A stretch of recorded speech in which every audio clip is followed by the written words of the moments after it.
Bismillahirrahmanirrahim. Assalamualaikum warahmatullahi wabarakatuh. Alhamdulillah, puji syukur kehadirat Allah Subhanahu wa Ta'ala yang telah melimpahkan begitu banyak rahmat serta karunia sehingga hari ini kita dapat kembali berjumpa. Apa kabar pemirsa TV dan juga pendengar beserta keluarga di rumah? Semoga senantiasa dalam keadaan baik, dalam keadaan sehat walafiat, penuh keberkahan dan dalam keadaan yang selalu berbahagia. Senang sekali saya Sekar Pangesti akan kembali hadir membersamai Anda dalam Padamu Ayah Bunda. Dan masih dalam suasana hari ulang tahun Republik Indonesia yang ke-80, bersatu, berdaulat, rakyat sejahtera, Indonesia maju. Dan di tengah gembira peringatan Hari Kemerdekaan Republik Indonesia ke-80 ini pemirsa, kita diajak kembali merenung bahwa sebelum kita bisa menjadi warga negara yang baik, ada satu ladang pahala yang mungkin sering terlupa, yaitu bagaimana berbakti kepada orang tua. Dan hari ini bersama-sama kita akan menyelami makna syukur atas keberadaan orang tua yang masih membersamai kita. Dan sebelum itu kami membuka kesempatan sebanyak-banyaknya untuk Anda dapat bertanya atau berinteraksi dengan narasumber kami melalui line telepon di 02716793000 atau Anda juga dapat mengirimkan pesan melalui WhatsApp dan juga SMS di 08112553000. Dan alhamdulillah hari ini kita dibersamai oleh Ibu Anissa Nilamsari SESPD, beliau selaku praktisi pendidikan. Kita sapa terlebih dahulu. Assalamualaikum warahmatullahi wabarakatuh Bu Anissa. Waalaikumsalam warahmatullahi wabarakatuh Mbak Sekar. Masya Allah. Bagaimana kabarnya Ibu hari ini? Alhamdulillah sehat Mbak Sekar. Sehat. Merah putih tentu Ibu. Merah putih. Merah putih ini ya apa ya, merayakan begitu ya Hari Kemerdekaan Indonesia. Baik Bu Anissa, alhamdulillah bisa hadir bersama kami begitu. Sehat dan semangat Ibu ya. Iya. Baik, kemudian biasanya kalau menjelang kalau 17 Agustus seperti ini, apa sih momen yang paling Ibu ingat ketika masa kecil? Apakah juga ikut lomba dulu? Atau seperti apa gitu? Itu yang ditunggu-tunggu Mbak Sekar. Iya.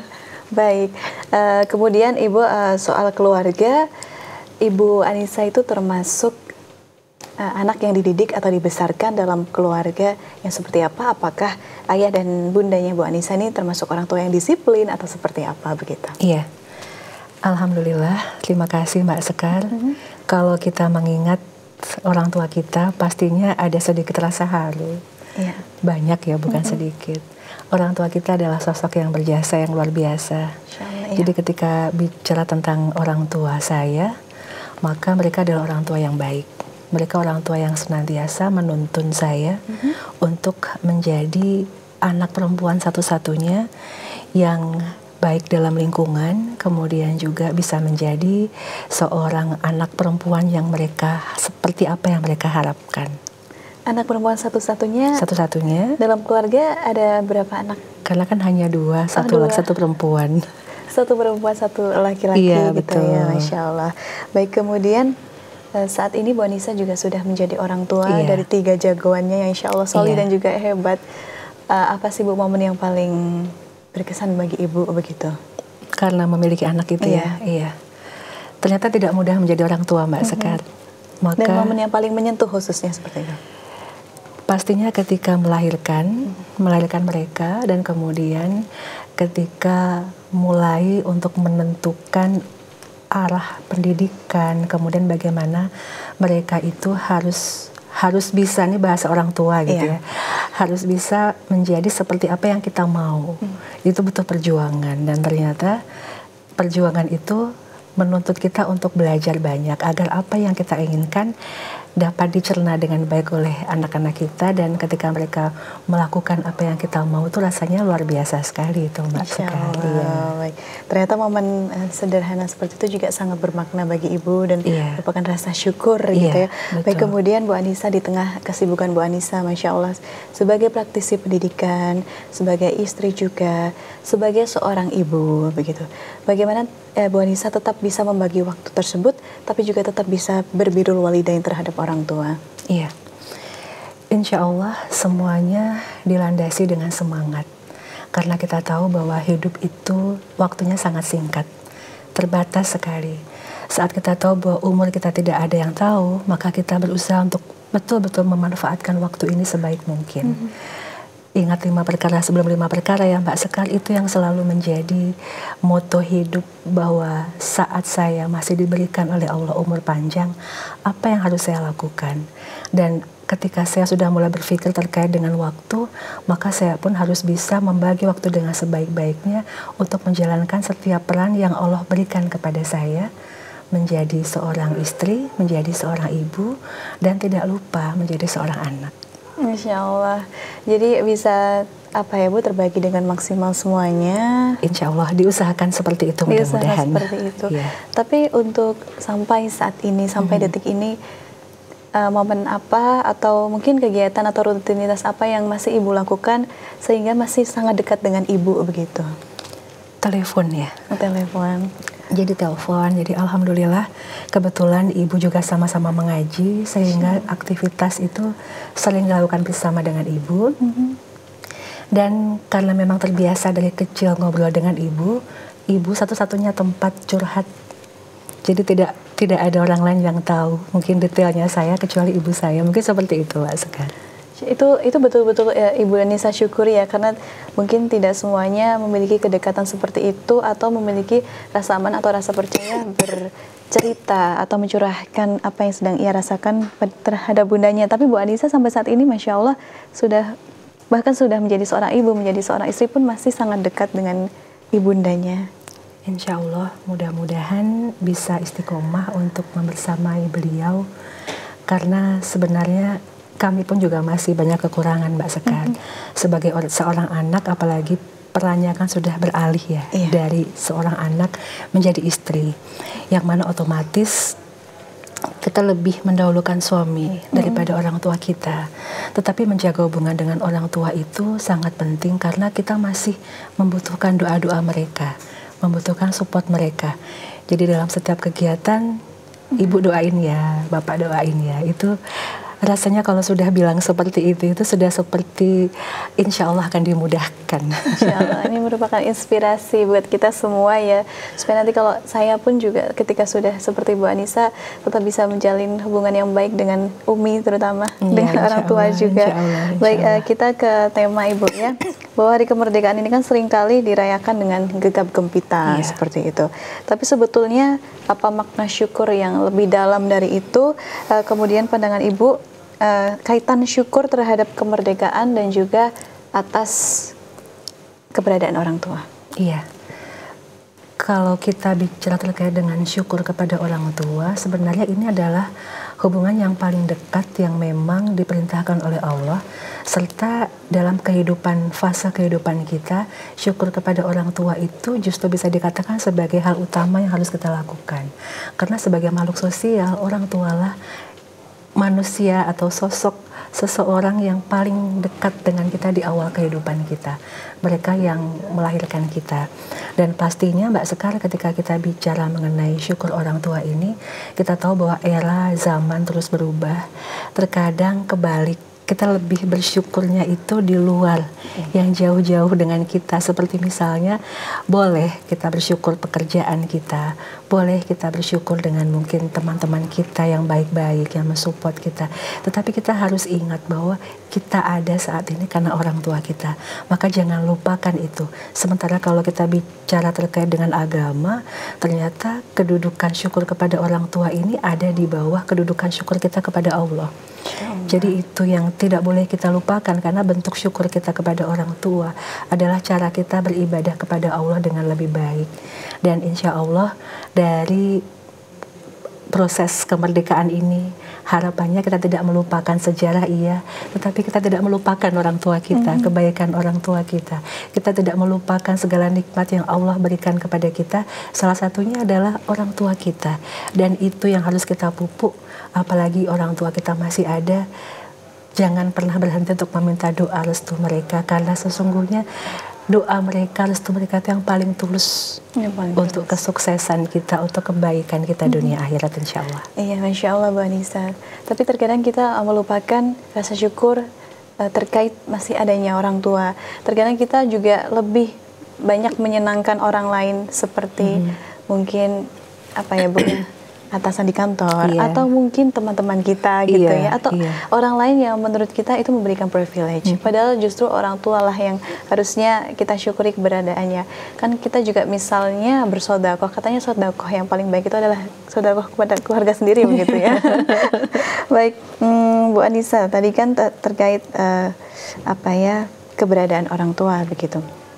Tapi Bu Anissa melihat fenomena saat ini, anak-anak zaman sekarang itu, kan Bu Anissa juga sebagai praktisi pendidikan, kemudian juga banyak yang berkonsultasi terhadap Bu Anissa. Bagaimana Bu Anissa memandang anak-anak zaman sekarang, baktinya terhadap orang tua begitu? Iya. Karena zaman sekarang itu sudah banyak sekali nilai-nilai kebaikan yang mulai bergeser. Bahkan norma-norma di masyarakat pun itu juga sudah mulai bergeser. Bergeser di sini pastinya ada seperti kesengajaan yang kemudian banyak sekali kasus-kasus itu yang justru seperti menyalahkan orang tua. Kadang anak-anak itu merasa trauma karena orang tuanya dulu mudah sekali marah ketika mendidik mereka ketika masih kecil. Itu menjadi alasan mereka untuk menjauh dari orang tua. Itu menjadi alasan mereka untuk kurang menjalin hubungan yang baik dengan orang tua karena didasari dengan trauma atau luka masa lalu. Dan ini sangat viral sekali di media sosial. Artinya hal-hal yang sebenarnya menurut kami tidak perlu untuk disampaikan, atau bahkan ini bisa dikatakan sebagai permasalahan pribadi. Namun dengan media sosial yang sekarang semakin meluas, ini menjadi sesuatu yang sepertinya mudah saja untuk dilontarkan. Curhatan-curhatan dari anak-anak yang mengalami depresi, stres, menyalahkan orang tua, sehingga menumbuhkan contoh atau memberikan efek di mana remaja-remaja saat ini pun melihat hal itu seperti hal biasa, yang mungkin orang tua hanya marah sedikit tetapi menjadi besar di mata anak-anak zaman sekarang karena mereka melihat mungkin artis idola mereka sharing tentang traumanya dengan orang tua, yang awalnya mungkin sebenarnya anak-anak zaman sekarang tidak begitu mempermasalahkan itu karena melihat tontonan-tontonan yang mengekspos kesalahan orang tua, sehingga membuat mereka seperti menjadikan kesalahan orang tua sedikit saja menjadi hal yang besar, dijadikan sebagai sebuah alasan untuk membuat hubungan mereka dengan orang tua tidak baik. Padahal ini kan bertentangan dengan agama kita, Mbak Sekar. Betul. Baik, kemudian berarti sangat berpengaruh sekali ya Ibu ya, media sosial itu terhadap pandangan anak kepada orang tuanya. Tapi kalau misalnya anak itu, saya bilang tidak berbakti kepada orang tua karena ada luka masa lalu begitu ya, karena mungkin dulu kecilnya pernah disakiti secara verbal maupun secara fisik. Ini yang harus memperbaiki semua seperti apa? Siapa dulu? Maksudnya apakah dari orang tuanya atau anaknya, atau seperti apa gitu? Iya. Pemahaman agama itu memang harus ditumbuhkan sejak dini. Ataupun kalau memang misalnya pemahaman agama ini terlambat untuk didapatkan, maka bergaul dengan orang-orang yang baik ini penting sekali, Mbak Sekar. Karena ketika kita mungkin mengalami luka di masa lalu dan kemudian teman-teman kita, komunitas kita adalah orang-orang yang sama, maka rasa syukur kepada orang tua pasti tidak akan terwujud. Karena komunitas yang kita bersamai, yang kita ada di dalamnya, justru malah mensupport hal negatif yang sebenarnya itu ditentang oleh agama. Dan kembali lagi, insya Allah dengan teman yang baik, kemudian kesadaran kita untuk kita mengaji itu kan kita menyadari bahwa amal ibadah kita itu nanti akan menentukan apakah kita ini masuk neraka atau surganya Allah.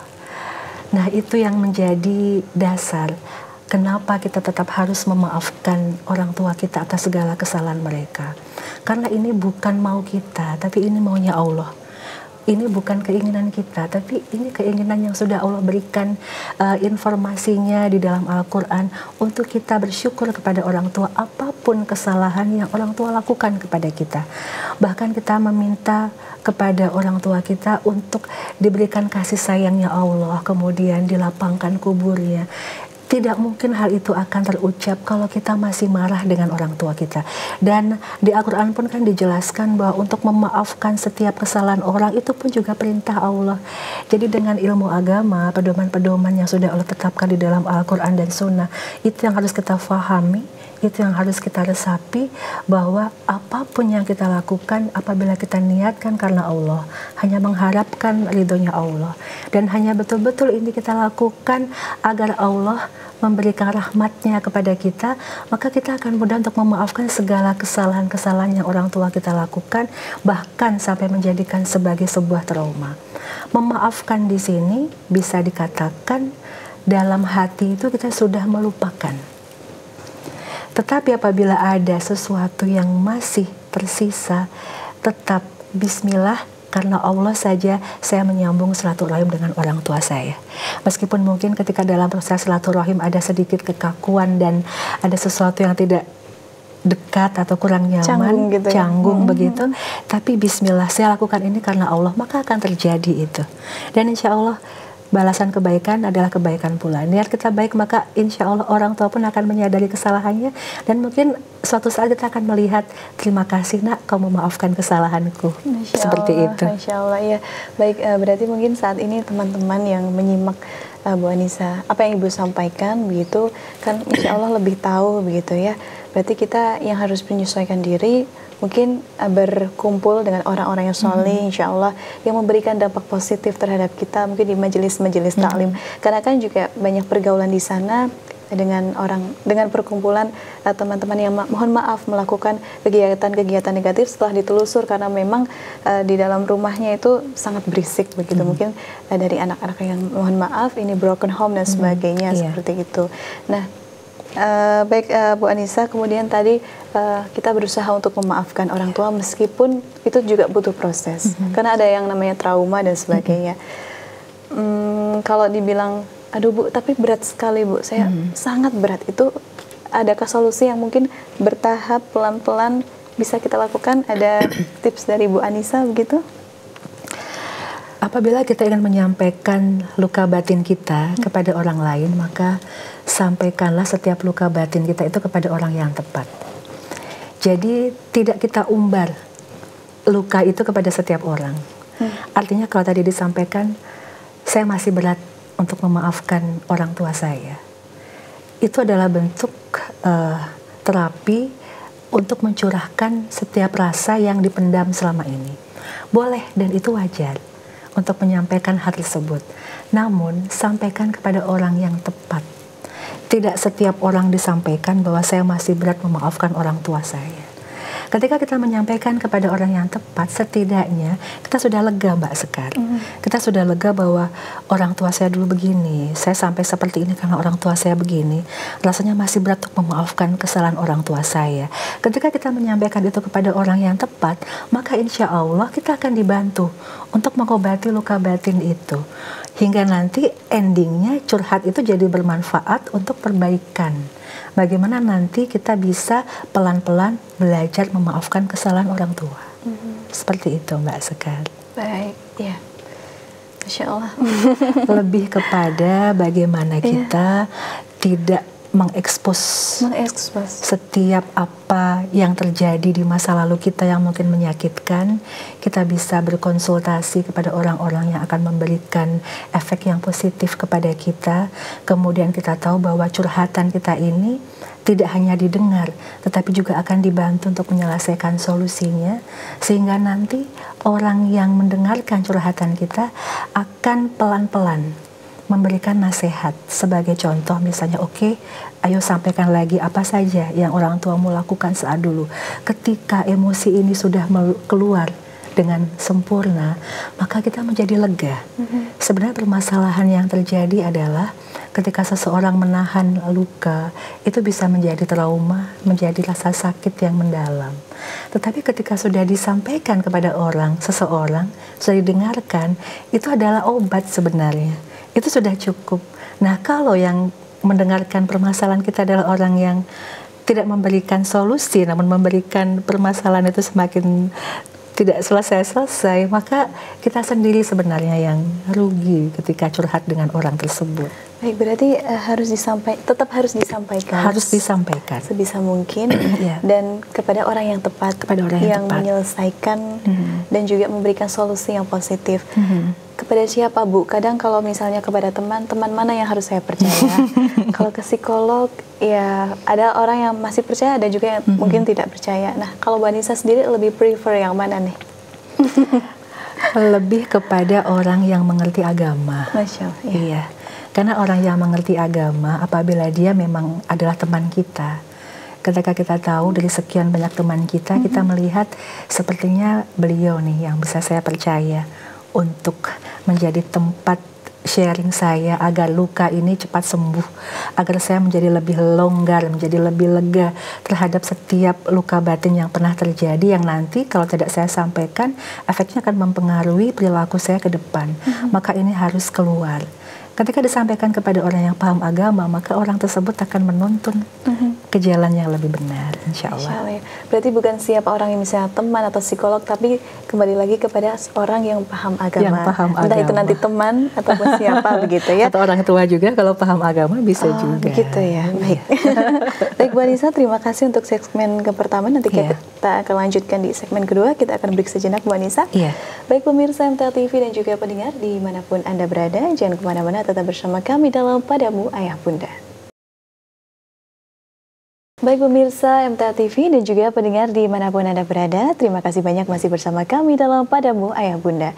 Kami juga masih membuka kesempatan sebanyak-banyaknya untuk Anda dapat bertanya atau berkonsultasi dengan narasumber kami melalui line telepon di 0271 6793000, atau Anda juga dapat mengirimkan pesan melalui WhatsApp dan juga SMS di 0811 255 3000.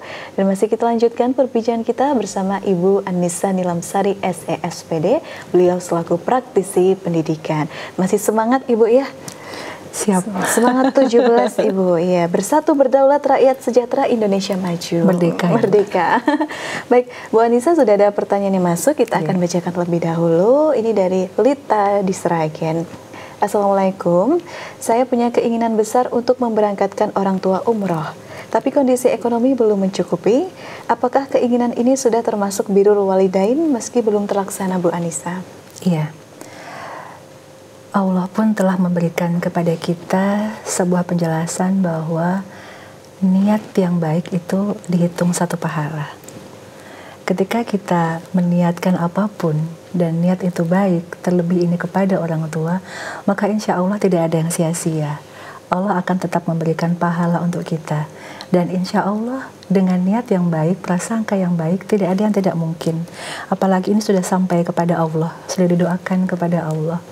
Maka tidak hanya berhenti di niat, ikhtiar pun juga harus dilakukan.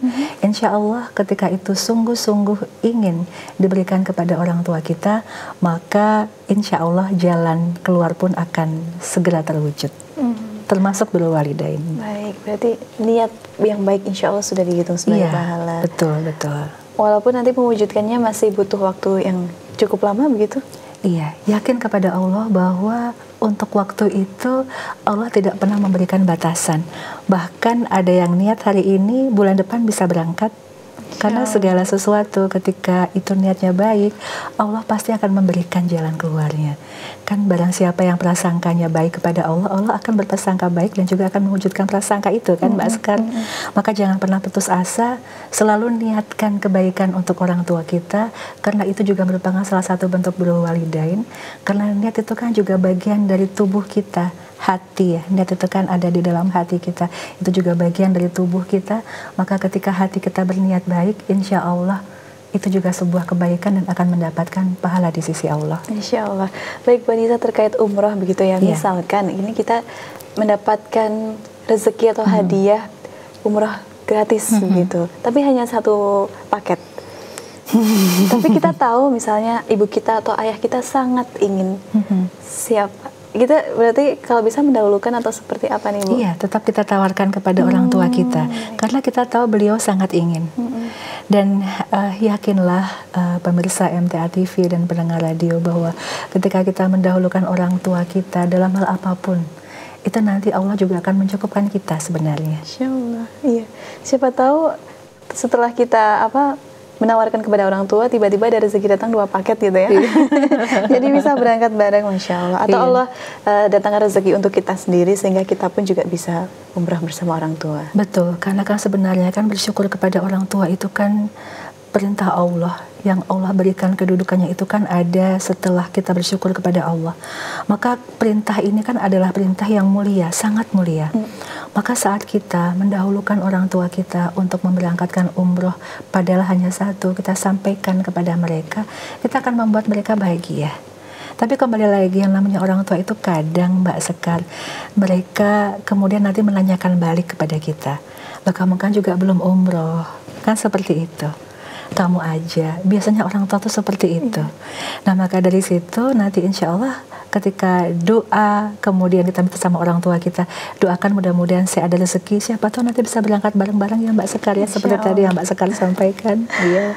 Masya Allah, walaupun terkadang orang tua tidak pernah menuntut meminta sesuatu pada kita, tapi di dalam hatinya tuh sebetulnya ada harapan gitu ya, berharap juga.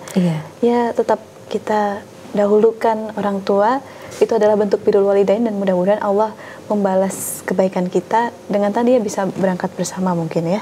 Betul Mbak Sekar, karena memang ternyata ketika kita sudah menjadi orang tua, kita selalu memiliki keinginan untuk memberi kepada anak kita. Jadi itu pun yang dilakukan oleh orang tua kita. Jadi pemirsa, sebenarnya kenapa kita diminta untuk bersyukur kepada Allah? Karena setelah kita menjadi orang tua, kita lihat diri kita sendiri. Keinginan kita untuk mengutamakan anak-anak kita itu kan pastinya jauh lebih besar daripada kita mengutamakan diri kita sendiri. Nah, ini pun terjadi kepada orang tua kita. Mereka juga pasti menginginkan anak-anaknya atau kita ini sebagai anaknya bahagia. Maka hal ini harus menjadi sebuah peringatan untuk diri kita sendiri, bersyukur kepada orang tua karena kita hidup lahir di dunia ini karena mereka. Kemudian pengorbanan mereka, kebaikan mereka, terlepas apapun kesalahan yang mereka lakukan, bagaimanapun juga masih banyak kebaikan yang mereka lakukan untuk kita di masa kecil kita.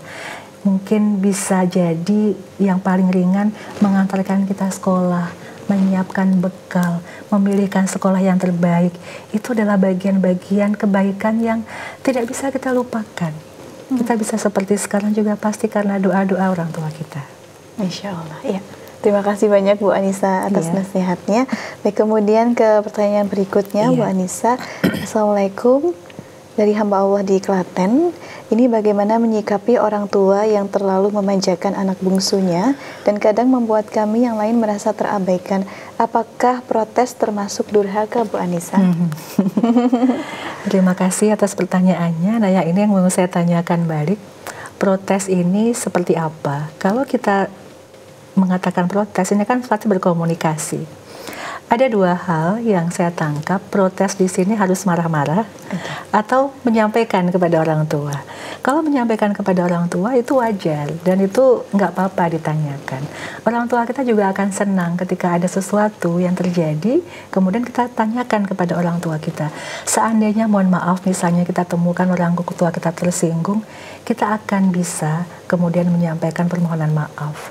Saya menyampaikan seperti ini Bapak, Ibu, karena kok kayaknya adik ya yang paling disayang. Kan aku juga kepengen disayang sama Bapak sama Ibu. Seperti itu insya Allah pun akan membuat orang tua kita mengerti. Karena biasanya ketika orang tua itu lebih memilih si bungsu, itu sebenarnya bukan keinginan beliau. Pasti dilakukan tanpa sadar. Alasan-alasan yang sering sekali terjadi. Biasanya orang tua itu, adikmu ini yang paling nggak punya, adikmu ini yang hidupnya masih terbata-bata, kalian sudah sukses, kalian sudah baik-baik saja. Kadang orang tua seperti itu. Jadi selalu ada alasan di balik pilih kasihnya orang tua kepada saudara kita. Maka komunikasikan dan kemudian sampaikan, maka insya Allah hati juga lega dan orang tua juga akan bisa memperbaiki apa yang mungkin tidak pas untuk anak-anaknya. Baik, berarti protesnya apa dulu tadi Ibu Anissa kembalikan begitu ya? Apakah protes dengan komunikasi atau menyampaikan dengan baik atau protes yang marah-marah? Tentu kalau yang marah-marah tidak, gitu ya, tidak boleh begitu ya. Dan kemudian tadi Bu Anissa bahwa menyampaikan bahwa ketika orang tua memang lebih condong kepada salah satunya, mungkin si bungsu, ini tentu bukan tanpa alasan, mungkin ada alasan yang syariah sehingga memang terlihat lebih memperhatikan anak bungsunya. Tapi terkadang Bu Anissa, banyak cerita-cerita juga ini kalau anak bungsu tuh kadang sudah disayang, tapi kok terhadap orang tua justru yang paling tidak peduli begitu. Itu bagaimana? Tapi banyak juga yang baik kok, Bu. Iya, kalau terkait dengan itu kan setiap keluarga punya permasalahan sendiri-sendiri ya. Memang kan tidak sama satu dengan yang lain. Namun kembali lagi pemirsa MTA TV dan pendengar radio, bahwa apapun kebaikan yang kita lakukan, kita kembalikan kepada Allah. Kita tidak butuh validasi dari orang lain. Artinya kita ingin apa yang kita lakukan, perbuatan baik yang kita lakukan itu mendapatkan ridhonya Allah saja. Kita ingin Allah meridhoi kita, merahmati kita, mencintai kita. Namanya manusia pasti selalu ada istilahnya sesuatu yang mungkin saat kita berbuat baik mereka baik, saat kita berbuat tidak baik mereka marah. Itu hal yang wajar. Dalam kehidupan ini ada baik buruk, ada senang, ada sedih, ada suka, ada benci. Maka kalau kita memperhatikan atau kita hanya mengharapkan validasi dari orang lain, kita akan lelah. Berbuat baiklah, niatkan berbuat baik, lurus karena Allah. Apapun yang akan kita terima ketika mungkin orang tua berbuat baik kepada anak dan anak tidak membalas kebaikan itu, ataupun mungkin misalnya anak berbuat baik kepada orang tua, tapi orang tua tetap masih pilih kasih kepada saudara yang lain, maka jangan melihat efek dari apa yang kita lakukan, tapi lihatlah bahwa Allah melihat kita, bahwa setiap kebaikan yang kita lakukan tidak akan sia-sia di sisi Allah. Maka itu akan membuat kita lebih lepas, kita lebih ikhlas, dan kita lebih lega untuk melakukan setiap kebaikan, karena kembali lagi insya Allah, Allah tidak akan pernah melupakan, atau mungkin kebaikan sekecil zarah pun tetap akan dicatat di sisi Allah. Siap Bu Anissa, berbicara tentang ikhlas, ini ada pertanyaan yang cukup relevan. Ini dari Rani di Solo. Orang tua saya dulu pernah menyakiti perasaan saya secara verbal, tapi sekarang saya ingin memulai hubungan baik lagi. Bagaimana cara meluluhkan hati agar bisa benar-benar ikhlas dan juga berbakti, Bu Anissa? Seseorang yang sudah terluka di masa lalu itu tidak mudah untuk mengobatinya. Biasanya orang-orang yang terluka itu masih membekas lukanya. Maka ketika kita sudah menyembuhkan diri kita terlebih dahulu, memaafkan orang tua kita, kemudian kita mencoba untuk berbicara kepada diri kita bahwa kita sudah memaafkan masa lalu. Kita ingin kebaikan yang kita lakukan hanya mendapatkan ridhonya Allah semata. Maka ketika kita sudah mengatakan itu kepada diri kita, kita bersiap-siap untuk menghadapi situasi yang terburuk sekalipun. Saat kita ingin membangun hubungan dengan orang tua kita yang sudah melukai kita, kita siapkan mental kita bahwa kita akan mendapatkan perlakuan yang mungkin tidak seperti apa yang kita harapkan. Itu harus kita persiapkan di awal agar kita lebih kuat untuk menghadapi segalanya, dan kebaikan itu tidak luntur, Mbak Sekar. Artinya saat kita ingin memberikan yang terbaik kepada orang tua kita yang sudah melukai kita, maka kita harus betul-betul melakukannya karena Allah. Kita siapkan mental kita apabila nanti orang tua kita masih melukai kita, kita tidak ngelukro ya, apa istilahnya, tidak down atau tidak mungkin putus asa. Kan terkadang aku sudah baik kok, kemudian bapak maaf atau ibu masih seperti itu, ya sudahlah aku besok nggak usah kesini lagi. Akan muncul seperti itu, bisikan-bisikan setan itu akan selalu muncul ketika kita sudah meniatkan sebuah kebaikan. Maka siapkan mental kita, mau mohon maaf orang tua menerima kita atau tidak, mau orang tua nantinya akan merespon positif atau negatif, tetap kita berbuat baik. Misalnya kita bisa memberikan oleh-oleh, kemudian kita bisa menyapa dengan lembut, tersenyum dengan baik, dengan santun. Kalau misalnya ketika kita sampai di rumah orang tua kita tidak diajak bicara, ya sudah Bapak, Ibu, ini sudah sore, kita pamit dulu, Assalamualaikum. Tetap berlaku santun kepada orang tua. Kalau mungkin masih belum bisa, kita coba seminggu, sebulan, tetap kita lakukan. Insya Allah itu adalah ladang amal yang luar biasa. Insya Allah. Tapi memang tidak mudah ya Bu pasti melakukannya. Tidak mudah, harus butuh mental yang kuat. Harus butuh mental dan niatnya juga diluruskan lagi, lebih kuat lagi karena Allah Subhanahu Wa Taala. Tapi Bu, insya Allah orang tua tuh pasti akan luluh ya Bu. Mungkin waktunya ada yang butuh waktu singkat, anak berusahanya, tapi juga ada yang harus butuh waktu lama gitu. Tapi kalau luluhnya, insya Allah luluh atau seperti apa ya Bu Anissa?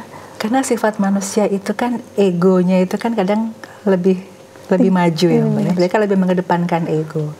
Kadang-kadang apabila mungkin sudah terdidik, terpola dari kecil, orang tuanya ada sedikit ego karena mungkin dulu memiliki hal-hal yang membuat mereka itu dominan dalam keluarganya. Terkadang secara verbal disampaikan untuk baik-baik saja itu agak malu. Tapi kan kembali lagi, manusia itu kan punya hati. Dalam hati nuraninya, dalam hati nurani siapapun, bukan hanya orang tua ya nih Mbak Sekar, apalagi ini orang tua. Dalam hati nurani ketika orang tua melihat anaknya santun, anaknya baik, kemudian bersungguh-sungguh untuk membangun hubungan kembali dengan orang tua, mereka pasti akan terharu. Meskipun mungkin tidak bisa bicara apa-apa, meskipun mungkin nggak mau keluar dari kamar, tapi sebenarnya nggak tega. Karena manusia itu sejatinya kan fitrahnya itu suci. Yang membuat mereka mungkin, orang tua mungkin tidak bisa untuk mengatakan secara verbal, itu tadi itu ego manusia. Gengsi kan? Gengsi, betul. Padahal sebenarnya mungkin enggak gitu. Tapi seperti itulah kita. Maka kembali lagi, kalau sudah punya niatan yang baik, lepaskan segala ego. Baik yang akan memberi atau yang akan menerima. Insya Allah dengan melepaskan ego, kita lakukan dengan lepas kebaikan diterima ya Alhamdulillah, tidak ya nggak apa-apa.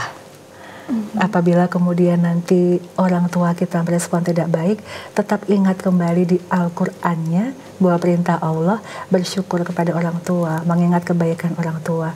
Atau kita bisa meminta kepada Allah untuk melembutkan hati orang tua kita agar orang tua kita memaafkan kesalahan kita. Insya Allah ya Bu, usaha positif akan dihitung pahala dan insya Allah Allah yang melembutkan hati orang tua kita. Karena tadi kembali lagi ya Bu, terkadang ego itu bisa menghambat semuanya. Padahal sebetulnya cukup menurunkan ego, insya Allah semuanya itu sebetulnya baik-baik saja. Ini namanya manusia penuh ego tadi ya Bu ya. Baik, terima kasih Bu Anissa. Kembali ke terkaitan antara mensyukuri nikmat kemerdekaan dan juga mensyukuri keberadaan orang tua saat ini. Bu Anissa sebagai seorang pendidik, Masya Allah, sebagai praktisi pendidikan, ini bagaimana mengajarkan khususnya kepada anak-anak usia dini untuk senantiasa berbakti atau mensyukuri keberadaan orang tua sejak dini mungkin begitu. Ya. Sebenarnya ketika kita bicara terkait dengan bersyukur itu, kita sudah tahu bahwa di dalam Al-Quran barang siapa yang senantiasa bersyukur, maka Allah akan menambah nikmat.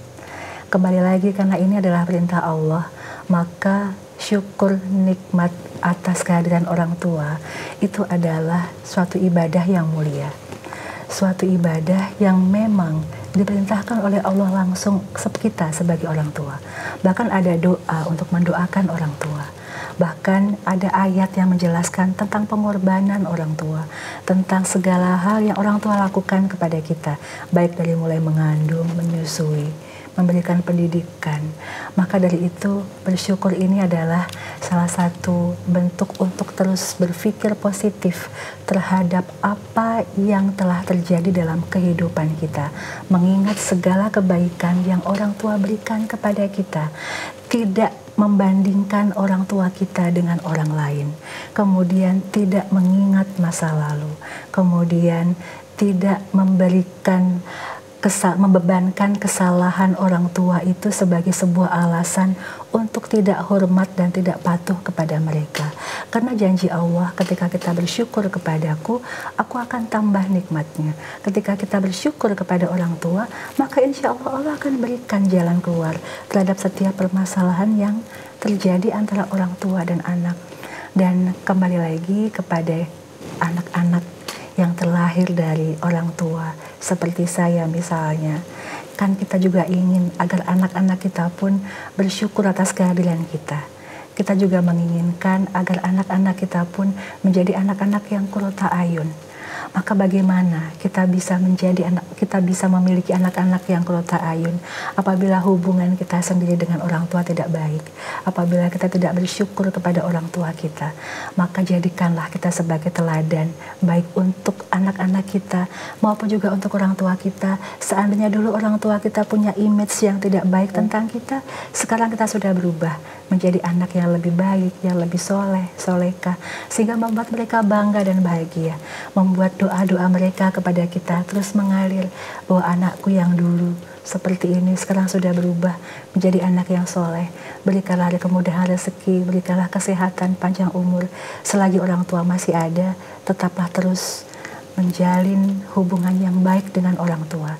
Meskipun hubungan itu tidak selalu intens bertemu, sambunglah melalui telepon, melalui WA, karena insya Allah itu juga bentuk ibadah yang mulia di sisi Allah, sehingga kita bisa menjadi hamba yang diridhoi dan disayangi oleh Allah Subhanahu wa Ta'ala. Insya Allah, nasihat yang begitu menyentuh kita semua.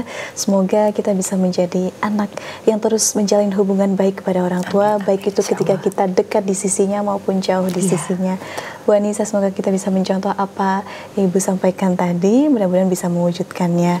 Amin ya rabbal alamin. Baik, Bu Anissa, terima kasih atas waktunya hari ini. Semoga bisa berjumpa kembali, pastinya ditunggu ya Bu ya, untuk nasihat-nasihat dan juga ilmu-ilmu berikutnya. Insya Allah. Baik. Assalamualaikum warahmatullahi wabarakatuh, Bu Anissa. Waalaikumsalam warahmatullahi wabarakatuh. Baik pemirsa MTA TV dan juga pendengar dimanapun Anda berada, terima kasih banyak telah menyaksikan Padamu Ayah Bunda. Jangan lupa selalu saksikan Padamu Ayah Bunda setiap hari Senin pukul 10 waktu Indonesia Barat, hanya di channel terpilih MTA TV. Saya Sekar Pangesti, mewakili seluruh rekan yang bertugas hari ini, mengucapkan terima kasih dan pamit undur diri. Wassalamualaikum warahmatullahi wabarakatuh.